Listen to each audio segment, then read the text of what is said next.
नमस्कार मित्रांनो, आपण दिवाळीमध्ये चांगल्या झेंडूची फुलं तोडून आपण स्वतः रिटेलमध्ये विकलेले आहेत. कारण प्रोडक्शन यावर्षी एवढं निघलेलंच नाही आहे. पण दुसऱ्या दिवशी आपल्याला प्लॉट काढायचा होता, त्यामुळे यामध्ये जी साईड बांधणी केल्या तर ती काढायची होती. त्यासाठी आपण हे एक जुगाड आणले. जुगाड म्हणजे आपण ठिबकचे पाईपा गोळा करायचं मशीन आणले.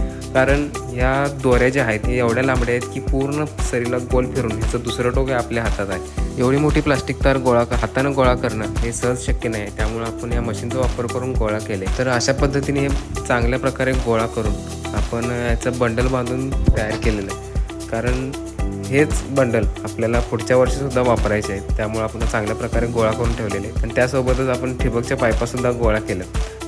यानंतर आपण दुसऱ्या दिवशी लगेच पूर्ण झेंडू प्लॉटमध्ये आपण डायरेक्ट नांगरणी केलेली आहे. कारण ह्याच्या आधी आपण मका पीक घेतलेला आहे, त्यामध्येच आपण झेंडू लावलेला.